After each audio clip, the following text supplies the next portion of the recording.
अब बच्चों हम लोग बात करने वाले हैं इसके प्रिपरेशन मेथड की, कि फिनॉल का निर्माण किस तरह से किया जा सकता है। अब हम लोग इसके निर्माण की प्रक्रिया को पढ़ेंगे और इसका निर्माण बच्चों कोई एक या दो मेथड से नहीं किया जाता है, बहुत से मेथड्स हैं जिनके द्वारा हम लोग फिनॉल को बना सकते हैं। आपको एक बात ध्यान रखनी है कि एग्ज़ाम में जिस मेथड से फिनॉल का निर्माण पूछा जाएगा आपको उस मेथड को नोट करना पड़ेगा। बच्चों रिएक्शंस बहुत ज़्यादा इंपॉर्टेंट हैं, इसलिए रिएक्शंस को बार बार प्रैक्टिस करने की कोशिश करें। जितना आप अधिक से अधिक प्रैक्टिस करेंगे उसी तरह से बच्चों आपको बहुत अच्छा रिजल्ट मिलने वाला है। तो बच्चों लैब मेथड में हम लोग किस तरीके से बना सकते हैं, हम लोग लैब मेथड की बात करते हैं कि लैब मेथड में हमको क्या क्या करना पड़ता है।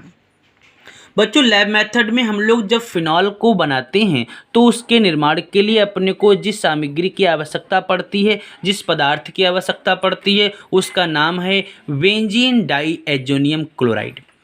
क्या नाम बताया बच्चों मैंने? Benzene diazonium chloride. और बेंजीन डाईएज़ोनियम क्लोराइड का बच्चों जो फार्मूला है मैं आपके सामने यहाँ पर बना रहा हूँ, आप लोग बहुत ध्यान से बेंजीन डाईएज़ोनियम क्लोराइड का फार्मूला देखिएगा। यह बेंजीन की स्ट्रक्चर रही और बेंजीन के स्ट्रक्चर के ऊपर बच्चों N2Cl ये लगा रहता है, तब बच्चों हम लोग इसको बोलते हैं बेंजीन डाईएज़ोनियम क्लोराइड। आप देख लीजिएगा, मैं इसका यहाँ पर नाम भी लिखे देता हूँ, बेंजीन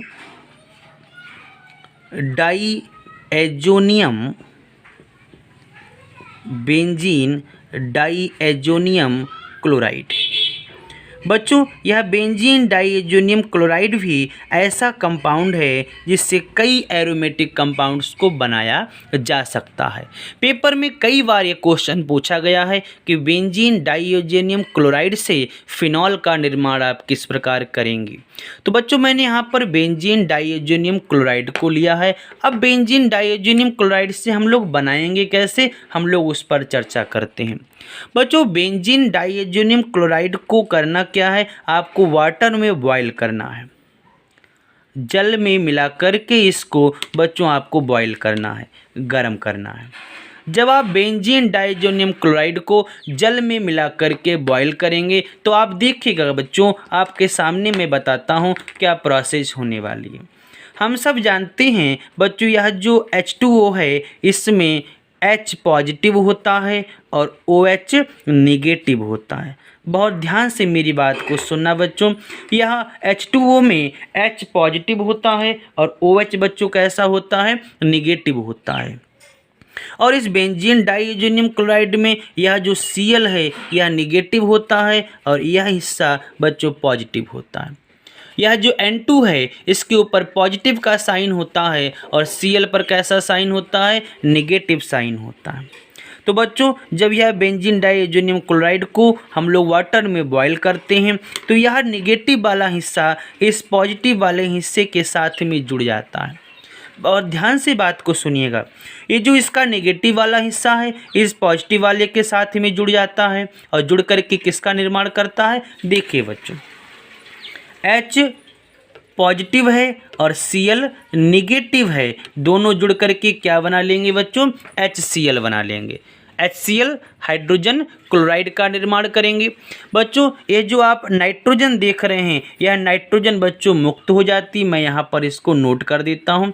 यह नाइट्रोजन देखिए बच्चों मुक्त हो गई। अब क्या चीज़ बचा है, केवल अपने पास बेंजीन की स्ट्रक्चर बची है और बेंजीन के स्ट्रक्चर में देखिए ऊपर क्या ऐड हो जाएगा, ये जो OH नेगेटिव है बच्चों वो ऊपर ऐड हो जाता है और यह स्ट्रक्चर क्या कहलाती है, सबको पता है, मैं सबको बता भी चुका हूँ, यह कहलाता है फिनॉल। तो आई होप आपको यह पहला मेथड लाइव मेथड बहुत ही आसान लगा होगा। बहुत ही सरल तरीके से मैंने आपके सामने बेंजीन डाईएज़ोनियम क्लोराइड से फिनॉल का निर्माण कराया है। करना क्या है मैं एक बार फिर रिपीट करता हूँ, बेंजीन डाईएज़ोनियम क्लोराइड को जल में बॉयल करना है, जल में बच्चों H पॉजिटिव OH निगेटिव होता है और बेंजीन डाईएज़ोनियम क्लोराइड में N2 पॉजिटिव रहता है, Cl निगेटिव होता है। यह नेगेटिव वाला हिस्सा इस पॉजिटिव वाले हिस्से के साथ में जुड़ करके HCl बनाता है, नाइट्रोजन मुक्त हो जाती है और बच्चों इस स्ट्रक्चर में ये जो नेगेटिव वाला हिस्सा आप देख रहे हैं ये जुड़ जाता है और क्या बनाता है, फिनॉल बनाता है। तो बेंजीन डाइजोनियम क्लोराइड से फिनॉल सभी लोग बना लेंगे। अगर ये बात सबको पसंद आई हो तो बच्चों मेरी इस वीडियो को लाइक करें और साथ ही साथ कमेंट्स अवश्य करें। चलिए अब मैं दूसरे मेथड की बात करता हूँ कि इस मेथड के अलावा दूसरा मेथड कौन सा हो सकता है। दूसरा जो मेथड हम लोग पढ़ने वाले हैं जिससे हम लोग फिनॉल का निर्माण करेंगे वो दूसरा मेथड बच्चों है ग्रिग्नार्ड अभिकर्मक से निर्माण। अब बात आती है कि हम लोग ग्रिग्नार्ड अभिकर्मक से फिनॉल का निर्माण कैसे करेंगे। मैं यहाँ पर आपको पूरी मेथड पूरा रिएक्शन कंप्लीट करके बताता हूँ। बच्चों सबसे पहले तो हमको यह पता होना चाहिए कि ग्रिग्नार्ड अभिकर्मक होता क्या है। तो मैं यहाँ पर आपको ग्रिग्नार्ड अभिकर्मक बताता हूँ कि ग्रिग्नार्ड अभिकर्मक हम लोग कैसे पहचानेंगे कि दिया हुआ पदार्थ ग्रिग्नार्ड अभिकर्मक है। बच्चों सबसे पहले मैं बता दूँ यह जो कंपाउंड है वो मैग्नीशियम का होता है। किसका होता है बच्चों? मैग्नीशियम का होता है, ये बात ध्यान रखना। मैग्नीशियम की कंडीशन होगी, किस तरह से कंडीशन होगी बच्चों? यह एक तरफ तो एक्स जानते होंगे आप लोग, एक्स का मतलब हैलोजन। बहुत आसान तरीका है बच्चों ग्रिग्नार्ड अभिकर्मक को पहचानने का कि दिया हुआ कंपाउंड ग्रिग्नार्ड अभिकर्मक है। तो बच्चों एक्स का मतलब तो कोई हैलोजन वर्ग हो गया। यहाँ पर कंडीशन बटी होगी। कंडीशन क्या बटी होगी बच्चों? या तो इस Mg के साथ में या तो किसी एलिफेटिक को जोड़ा जाएगा, मैं यहाँ पर नोट किए देता हूँ। या तो बच्चों क्या जुड़ा होगा? कोई एलिफेटिक जुड़ा होगा या फिर कोई एरोमेटिक जुड़ा होगा। बड़ा ध्यान देना बच्चों, दो कंडीशन हो सकती हैं। या तो कोई एलिफेटिक ग्रुप का कोई मेंबर जुड़ा होगा या फिर कोई एरोमेटिक ग्रुप का मेंबर जुड़ा होगा।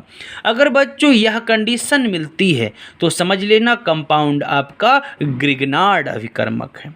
देखिए कैसे मैं एग्जाम्पल दे करके बात करता हूँ। मैं एलिफेटिक के रूप में बच्चों CH3 लेता हूँ, कार्बन की श्रृंखला को लेता हूँ। भाई एरोमेटिक का मतलब क्या? जहाँ बेंजीन की स्ट्रक्चर वो एरोमेटिक है और एलिफेटिक हम पहचान सकते हैं, अगर सीधी श्रृंखला है तो वो एलिफेटिक है। हम लोग 11th में पढ़ चुके हैं। देखिए एलिफेटिक के स्थान पर हमने बच्चों CH3 ले लिया, एलिफेटिक है। इसको किससे जोड़ा? मैग्नीशियम से जोड़ा। इधर आप देखिएगा, आप चाहें तो Br यूज कर सकते हैं। तो CH3MgBr methyl magnesium bromide. Clear होगी बात? मेथिल मैग्नीशियम ब्रोमाइड, नाम क्या है? Methyl magnesium bromide. लेकिन कंडीशन कौन सी साहब? ये कंडीशन है। और ये कंडीशन जो दिखता है उस कंपाउंड को क्या कहते हैं? ग्रिग्नार्ड अभिकर्मक कहते हैं। अब आप लोग ग्रिग्नार्ड अभिकर्मक पहचान सकते हैं। एक और तरीका, मान लेता हूँ कि ये CH3 एलिफेटिक ना जुड़ करके एरोमेटिक जुड़ा है। किस तरीके से? आप देखिएगा, मैं यहाँ पर बनाता हूँ। मैं यहाँ पर बेंजीन की स्ट्रक्चर को ले लेता हूँ। ये बेंजीन की स्ट्रक्चर हो गई और बेंजीन की स्ट्रक्चर से Mg जुड़ा हुआ है, X के स्थान पर Br जुड़ा है। तो देखिएगा बच्चों कंडीशन क्या है? सेम कंडीशन है। मैग्नीशियम से X वर्ग जुड़ा है। देखिए मैंने बताया मैग्नीशियम से X वर्ग जुड़ा हुआ है और एलिफेटिक ना होकर के एरोमेटिक जुड़ा है। ये जो स्ट्रक्चर है वो क्या है? एरोमेटिक है। तो यह कंपाउंड क्या कहलाएगा? यह कंपाउंड भी आपका बच्चों ग्रिग्नार्ड अभिकर्मक कहलाएगा। तो Mg के साथ में हैलोजन वर्ग का कोई मेंबर जुड़ा होना चाहिए और साथ ही साथ एलिफेटिक या एरोमेटिक वर्ग का कोई भी प्राणी, कोई भी सदस्य जुड़ा होना चाहिए। तो बच्चों ऐसे कंपाउंड ग्रिग्नार्ड अभिकर्मक कहलाते हैं। अब मैं ग्रिग्नार्ड अभिकर्मक से फिनॉल बना करके आपको दिखाता हूँ। देखिए बच्चों, चूँकि हम जानते हैं कि जो फिनॉल है वो एरोमेटिक ग्रुप का मेंबर है, इसीलिए मैंने ग्रिग्नार्ड अभिकर्मक ऐसा लिया है जिसमें एरोमेटिक रिंग है, अर्थात Mg के साथ में Br को जोड़ा है या हैलोजन वर्ग को रिप्रेजेंट करता है और साथ ही साथ मैग्नीशियम के साथ में हमने एरोमेटिक रिंग को जोड़ा है। इसका नाम है फेनिल मैग्नीशियम ब्रोमाइड। अब हम लोग करेंगे क्या? हम लोग बच्चों इस फेनिल मैग्नीशियम ब्रोमाइड की जो रिएक्शन है वह हाफ O2 से कराते हैं। किससे कराते हैं बच्चों? हाफ O2 से कराते हैं। जब आप लोग इस फेनिल मैग्नीशियम ब्रोमाइड की रिएक्शन इस हाफ O2 से कराएंगे तब बच्चों यहाँ पर एक इंटरमीडिएट कंपाउंड बनता है। आप सब जानते होंगे इंटरमीडिएट कंपाउंड की एक विशेषता होती है, या तो वो टूट जाते हैं या फिर बच्चों वह आगे चल करके एक इम्पॉर्टेंट कंपाउंड, एक स्टेबल कंपाउंड का निर्माण करते हैं। तो मैं यहाँ पर लिख के देता हूँ इंटरमीडिएट कंपाउंड यानी माध्यमिक यौगिक। इंटरमीडिएट कंपाउंड माध्यमिक यौगिक। देखिए किस तरह से, इस हाफ O2 का मतलब क्या, इस हाफ O2 का मतलब ऑक्सीजन ही तो है बच्चों। तो देखिए हम लोग किस तरह से रिप्रेजेंट करेंगे O। अब देखिए ये O लगते ही नाम थोड़ा सा चेंज हो जाएगा। यहाँ पर फेनिल था, अब फेनिल में O जोड़ेंगे तो फेनिल O को क्या कहते हैं, ऑक्साइड कहते हैं। तो फेनिल प्लस ऑक्साइड क्या नाम निकल करके आएगा, फिनॉक्साइड नाम निकल करके आएगा। क्या नाम निकल करके आएगा बच्चों, फिनॉक्साइड नाम निकल करके आएगा। भाई ये जो स्ट्रक्चर ये फेनिल कहलाएगी। फेनिल में हमने अगर O को जोड़ा है तो फेनिल प्लस ऑक्साइड फिनॉक्साइड, यानी जो माध्यमिक यौगिक बन रहा है वो एक फिनॉक्साइड है। तो O लगा दिया। अब अपने पास क्या बचा, MgBr। मैं MgBr को नोट कर देता हूँ, Mg को भी नोट कर दिया और Br को भी नोट कर दिया। तो बच्चों देखिए हमारे पास एक इंटरमीडिएट कंपाउंड हमको प्राप्त हो गया। लेकिन हमको क्या प्राप्त करना है बच्चों, हमको प्राप्त करना है फिनॉल। अब फिनॉल कैसे प्राप्त होगा, इसका मतलब हुआ हमको भी आगे भी रिएक्शन कंप्लीट करानी है। अब हम लोग करेंगे क्या बच्चों, यह जो माध्यमिक यौगिक बना है, यहाँ तक आपकी बात समझ में आ गई सबके। फेनिल मैग्नीशियम ब्रोमाइड का हम लोग ऑक्सीजन से वो भी हाफ O2 से रिएक्शन करा करके इसको माध्यमिक यौगिक में बदलेंगे। यह माध्यमिक यौगिक फिनॉक्साइड है। अब इस माध्यमिक यौगिक का हम क्या करेंगे, देखिए बच्चों इस माध्यमिक यौगिक का आपको कराना होगा हाइड्रोलिसिस। सब लोग जानते होंगे हाइड्रोलिसिस क्या है। हाइड्रोलिसिस का मतलब होता है जल अपघटन। लिसिस का मतलब होता है तोड़ना। लिसिस का मतलब क्या होता है, तोड़ना। किसके माध्यम से तोड़ना, हाइड्रो। हाइड्रो का मतलब जल, अर्थात जल के माध्यम से तोड़ना क्या कहलाएगा बच्चों, जल अपघटन कहलाएगा। तो इसका हम लोग जल अपघटन करते हैं। अब किस तरह से प्रोसेस रहने वाली है, जल अपघटन करेंगे तो बच्चों इसका मतलब हुआ जल तो इन्वॉल्व होगा ही होगा। जल इन्वॉल्व होगा कि नहीं होगा। तो बच्चों हम लोग लिखते किस तरह से हैं जल अपघटन को, हम लोग इस तरह से लिखते हैं, H पॉजिटिव दिखा देते हैं। आप दिखाना चाहें दिखाएं, ना दिखाना चाहें कोई बात नहीं, ऊपर आपको हाइड्रोलिसिस लिखना पड़ेगा। अब रिएक्शन क्या रहती है आप उसको देखिएगा बच्चों। अगर हम लोग वाटर को तोड़ दें तो आप देखेंगे H पॉजिटिव निकलेगा और OH क्या निकलेगा, OH निगेटिव निकलेगा। इतनी बात सबके समझ में आ रही होगी। H पॉजिटिव निकलेगा और OH क्या निकलेगा, OH निकलेगा आपका निगेटिव। अब इस वाले हिस्से में क्या रहता है, इस वाले हिस्से में ये जो O लगा हुआ है ये निगेटिव रहता है और इधर का हिस्सा बच्चों ये पॉजिटिव रहता है। मैं आपको साथ ही साथ साइन की भी बात बताता जाता हूँ। O फिनॉक्साइड, O जो है वो नेगेटिव वाला हिस्सा है, बाकी MgBr ये जो आपका पॉजिटिव वाला हिस्सा है। तो ये जो नेगेटिव वाला हिस्सा है इसके साथ में ये पॉजिटिव वाला हिस्सा जुड़ जाएगा। देखिए किस तरीके से मैं यहाँ पर स्ट्रक्चर को ड्रॉ कर रहा हूँ। ये जो OH है वो इस O के साथ में जुड़ जाएगा और जब O के साथ में जुड़ जाएगा बच्चों तो ये क्या कहलाएगा, सब लोग जानते ही हैं, इसको हम लोग क्या बोलते हैं, इसको फिनॉल बोलते हैं। यहाँ तक सारी बात समझ में आ गई होगी सब लोगों की। तो ये फिनॉल बच्चों बन गया है। अब आप देखिएगा ये जो OH है वो Mg के साथ में जुड़ेगा और Mg के साथ किस तरह से जुड़ेगा देखिएगा। Mg के साथ में Br तो पहले से ही जुड़ा हुआ है और साथ में क्या जुड़ जाएगा बच्चों, इसके OH जुड़ जाएगा। तो देखिए बच्चों एक कंपाउंड ये भी प्राप्त हो गया, मैग्नीशियम हाइड्रॉक्सी ब्रोमाइड। क्या नाम इसका है, मैग्नीशियम हाइड्रॉक्सी ब्रोमाइड भी हमको मिल गया और साथ ही साथ जो कंपाउंड अपने को बनाना था वो भी अपने को प्राप्त हो गया। तो देखिएगा बच्चों हम लोगों ने फेनिल मैग्नीशियम ब्रोमाइड को सबसे पहले वायु से रिएक्शन कराई, हाफ O2 से माध्यमिक यौगिक बना और फिर इस माध्यमिक यौगिक का हमने हाइड्रोलिसिस कर दिया, तब बच्चों अपने को फिनॉल प्राप्त हुआ। साथ ही साथ मैग्नीशियम हाइड्रॉक्सी ब्रोमाइड भी अपने को प्राप्त हो गया। तो हम लोगों ने यहाँ पर इस दूसरे मेथड को भी कंप्लीट कर लिया। अब हम लोग बच्चों थर्ड मेथड की बात करेंगे। कि तीसरा मेथड कौन सा है जिससे हम लोग फिनॉल को बना सकते हैं। तो बच्चों मैं आपको बता दूं, तीसरा मेथड हम लोग क्यूमीन पढ़ेंगे, क्यूमीन से निर्माण। बच्चों ये क्यूमीन से निर्माण वाला जो टॉपिक है वह कई बार एग्जाम में पूछा गया है कि क्यूमीन से आप लोग फिनॉल का निर्माण किस प्रकार करेंगे, केवल रासायनिक समीकरण दीजिए। तो आज हम आपके सामने क्यूमीन से निर्माण कराएंगे। चलिए हम लोग स्टार्ट करते हैं, क्या रिएक्शन हो सकती है। बच्चों सबसे पहले मैं आपको बताऊंगा कि क्यूमीन का फार्मूला क्या होता है। आपको जब क्यूमीन का फार्मूला पता होगा तभी तो आप लोग उसका निर्माण कर पाएंगे। जब फार्मूला ही नहीं पता होगा तो बच्चों हम लोग निर्माण कैसे कर पाएंगे। तो देखिए मैं क्यूमीन का फार्मूला आपको बता रहा हूँ। ये जो स्ट्रक्चर मैं आपके सामने ड्रॉ कर रहा हूँ यह बच्चों क्यूमीन का फार्मूला है। ये देखिए ये जो स्ट्रक्चर मैंने बच्चों आपके सामने ड्रॉ की है ये बच्चों क्यूमीन है। क्या है ये बच्चों, यह क्यूमीन है। अब आपके सामने क्यूमीन का फार्मूला मैंने बना दिया है। बेंजीन की स्ट्रक्चर में CH, इसके एक तरफ CH3, उसके दूसरी तरफ CH3। आई होप आपको क्यूमीन का फार्मूला पता लग गया होगा। आप लोग अब क्यूमीन के फार्मूले को नहीं भूलेंगे, मैं ऐसी उम्मीद करूंगा। तो क्यूमीन का फार्मूला, और बच्चों एक बात और बता दूं, यह बहुत ही ज़्यादा इंपॉर्टेंट रिएक्शन है।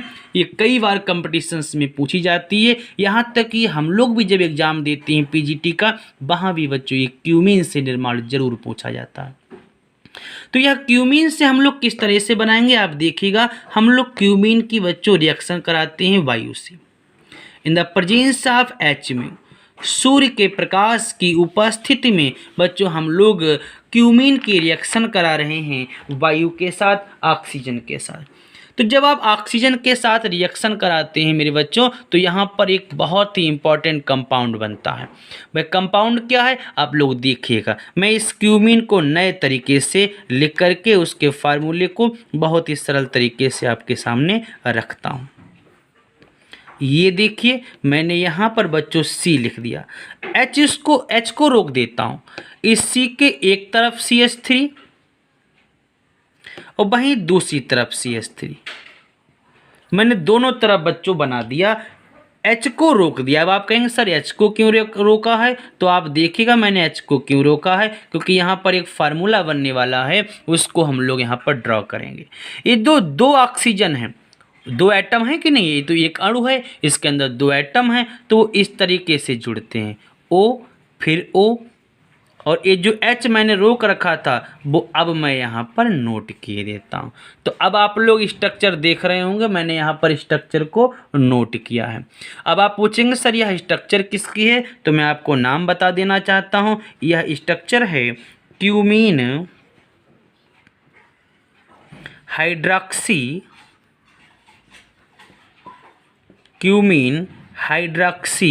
पेरोक्साइड की, क्यूमीन हाइड्रॉक्सी पेरोक्साइड की।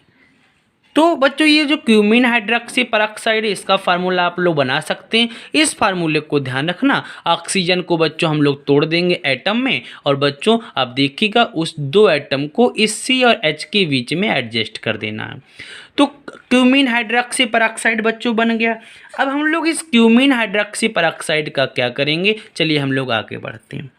अब इस क्यूमीन हाइड्रॉक्सी पेराइड का मेरे बच्चों हम लोग कराएंगे हाइड्रोलाइसिस। अब तो किसी को नहीं पूछना हाइड्रोलिसिस किसे कहते हैं। लिसिस का मतलब बच्चों क्या होता है, तोड़ना, और किसके माध्यम से, हाइड्रो के माध्यम से। हाइड्रो का मतलब H2O। किस रूप में लिखा जाएगा मैं बता चुका हूं, इस रूप में हम लोग इसको लिखते हैं। देखिए अब क्या रहता है, सबको पता है कि इसके अंदर बच्चों H पॉजिटिव रहता है और OH कैसा होता है, OH निगेटिव रहता है। ये सारी बातें सबको पता होनी चाहिए, ऐसा मेरा अनुमान है।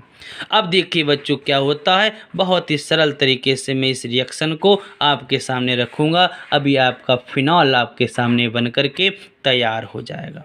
देखिए बच्चों किस तरह से फिनॉल को बनाऊँगा, आप देखिएगा आगे। देखिए बच्चों जब हम लोग इसको तोड़ देंगे जल के माध्यम से, तो बच्चों आप देखिएगा ये जो हिस्सा आप देख रहे हैं, ये इतना हिस्सा जो आपने अभी देखा ये अलग हो जाएगा। किस तरह से, CH3 आगे C, फिर आप देखिए CH3 मैंने नोट कर दिया, और इसके ऊपर देखिएगा O लगा हुआ है, तो ये O जो है डबल बॉन्ड के रूप में कंप्लीट हो जाएगा। जब हम लोग स्ट्रक्चर को बनाएंगे, जब हम लोग इसकी मैकेनिज्म को पढ़ेंगे, तब आपके सामने रिएक्शन स्पष्ट हो जाती है, लेकिन यहाँ पर अपने को मैकेनिज्म नहीं पढ़ना है। तो आप देखिएगा CH3 COO CH3, आप सभी लोग जानते हैं इसका नाम क्या है, तो इसका नाम बच्चों एसीटोन है। क्लियर हो गई बात। कुछ रिएक्शंस ऐसी होती हैं जो मैकेनिज्म में हमको समझ में आती हैं, अगर हम लोग उसकी मैकेनिज्म को ना पढ़ें तब बच्चों थोड़ा सा डिस्टरबेंस बना रहता है। तो आप देखिएगा मैंने इतना हिस्सा आपको अलग करके दिखा दिया है, ये एसीटोन कहलाएगा। अब आप देखेंगे बेंजीन के ऊपर बच्चों क्या चीज़ रह जाता है, आप लोग सामने देख रहे होंगे, इस बिल्कुल स्ट्रक्चर स्पष्ट हो रहा होगा। बेंजीन के ऊपर क्या रह जाता है, OH रह जाता है, और इस OH को हम लोग किस तरह से रिप्रेजेंट करेंगे बच्चों, इसको हम लोग फिनॉल के रूप में रिप्रेजेंट करेंगे। तो आज आपके सामने मैंने 3 मेथड्स को बच्चों रखा है। अगर आपको मेरी वीडियो पसंद आई हो तो कृपया इसे लाइक करें, शेयर करें, और साथ ही साथ बच्चों जिस बच्चों ने मेरा चैनल अभी तक सब्सक्राइब नहीं किया है तो प्लीज़ मुझे सब्सक्राइब करें।